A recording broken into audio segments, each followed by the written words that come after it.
의성 다인 사투리 저와 함께 하시죠.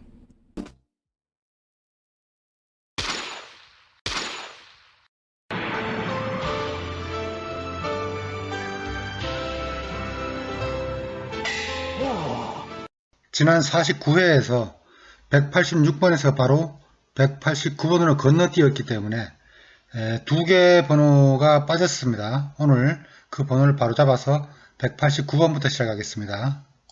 50회 계속하겠습니다. 오늘도 단어편입니다. 189번 변소. 변소는 변소죠. 변소. 화장실을 말합니다. 정랑이나 통시라고도 했습니다. 어릴 때 저희 할아버지는 정랑이라고 말씀하셨습니다. 보통 집 본체에서 가장 먼 출입구 쪽에 그 변소가 있었는데 밤에는 무서워서 형이나 동생을 깨워서 변소 앞에 기다리게 한 다음에 볼일을 봤죠. 190번 보리박구. 보리박구는 요새 그 택배에서 많이 쓰는 누런 박스를 말합니다.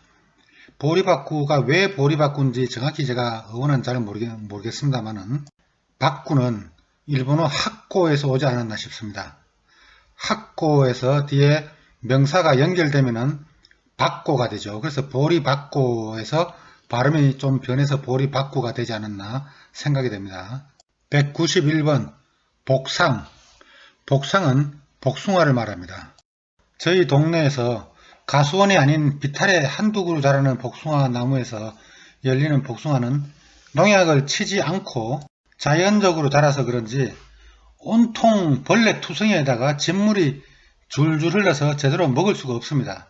원래 농약을 안 치는 복숭아는 벌레가 원래 복숭아 자체가 좀 매우 달기 때문에 벌레가 엄청 많고요. 진물이 줄줄 흐릅니다. 그래서 옛말에 복숭아는 밤에 불 꺼놓고 먹어야 된다는 말이 있을 정도죠. 왜냐하면 낮에 눈에 보이는 상태에서는 제대로 먹을 수가 없습니다. 여기서 갑자기 생각나는 유머가 한 가지 있습니다. 사과나 복숭아를 먹을 때 한 입 베어 물었는데 벌레 한 마리가 나왔을 때보다 더 기분 나쁜 경우는 바로 벌레 반 마리가 나왔을 때죠. 192번 본려. 본려는 절대로라는 뜻입니다. 예문을 보시겠습니다. 본려 그런 거 얻어먹지 마라. 이 말은 절대로 그런 거 함부로 얻어먹지 마라 이런 뜻이죠.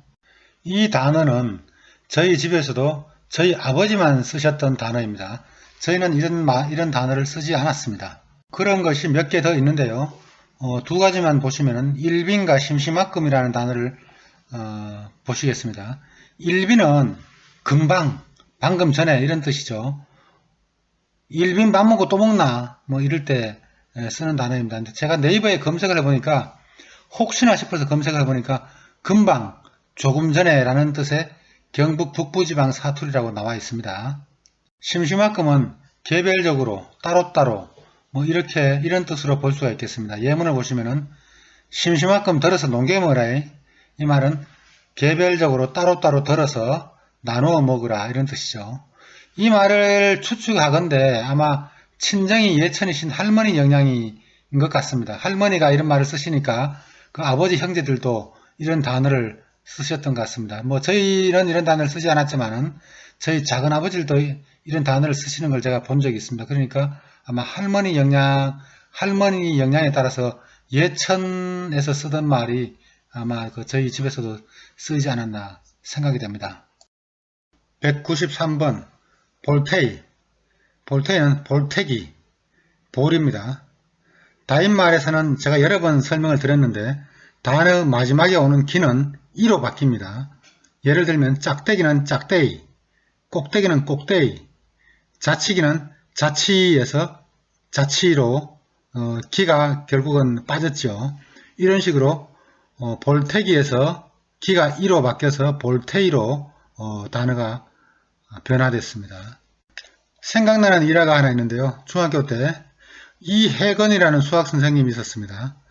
대청소하는 날이었던가 제가 대청소하는 날 막 장난치고 떠들고 노는데 갑자기 앞문이 확 열리면서 이혜건 선생님이 들어오시더니 침을 툭툭 튀기면서 흥분하셔서 청소하라고 시켰는데 저희가 이제 떠들고 놀고 있으니까 요 새끼 이리 와 하면서 막 오라고 해서 갔더니 왼손으로 제 볼태기를 꼭 잡고서는 신고 있던 슬리퍼를 벗어서 오른손에 잡고 두 대를 힘껏 때리는데요.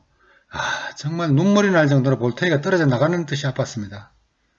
비슷한 위치에 있는 깃방세이, 깃방세이는 깃잔데이, 기퉁베이라고도 하죠. 깃사대기입니다. 이 깃방세이는 길을 포함한 볼테이와 그 주위를 말하는데 여기를 잘못 맞으면 고막이 터질 수도 있습니다. 194번 봉당. 봉당은 옛날 시골집은 마당이 있고요. 한 단계 위인 봉당이 있었죠. 봉당 위에는 마루가 있기도 했고요. 또 봉당 중간쯤에 그 낮은 굴뚝이 있기도 했습니다. 저희 시골집은 옛날에 그 봉당 중간에 굴뚝이 있어서 거기서 새카만 그을음이 묻어 있었습니다.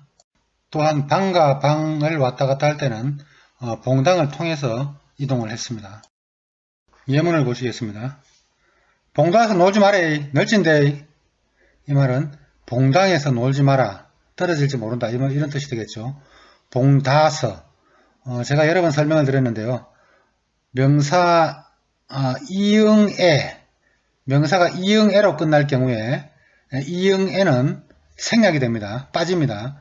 장애 할 때는 자, 천장애 할 때는 천자, 알방애 할 때는 아랫방애 할 때는 알바, 이런 식과 마찬가지로 봉당에서 할 때는 뒤에 이응에가 빠지고 봉다서 놀지 마래 이렇게 바뀝니다. 그 말은 봉당에서 놀지 말거라 이런 뜻이죠. 195번 봉두.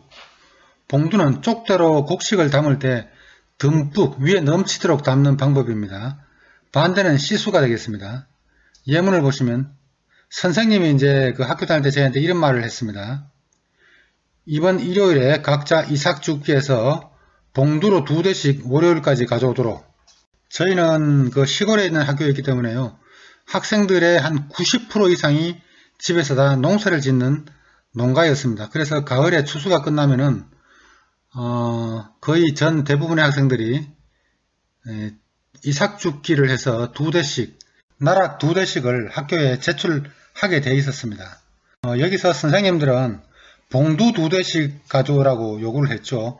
봉두는 그 쪽대 가득히 그 아주 산 모양으로 위에 듬뿍 담는 걸 봉두라고 하니까 이렇게 봉두 2대씩을 가져오라고 했고, 반대로 집에 어머니들은 이걸 학교에 제출할 때 시스로 그러니까 쪽대를 손으로 싹 깎아가지고 시스로 제출을 하자고 이렇게 시스로 담아서 줬습니다. 그러면 저희들은 봉두 2대씩 가져오라고 했는데 시스로 가져가면 또 선생님도 혼날까봐 조금씩 자꾸 더 달라고 이제 말을 했죠. 여기에서 예문을 하나 더 보시면은 아침에 봉두로 2대 달라고 하니까 자꾸 깎아내지 마소. 국어 사전에 보니 봉두, 봉우리 봉자에다 머리 두자죠. 산봉우리의 맨 꼭대기를 말한다고 되어 있습니다. 우리가 요즘도 시장에서 땅콩을 살 때 땅콩을 쪽대에 철철 넘치게 막 담아주는 듯 합니다. 근데 알고 보면은 쪽대 바닥이 쪽대 중간쯤까지 올라와 있으니까 아무리 많이 담아도 양은 생각보다 많지 않은 것 같습니다.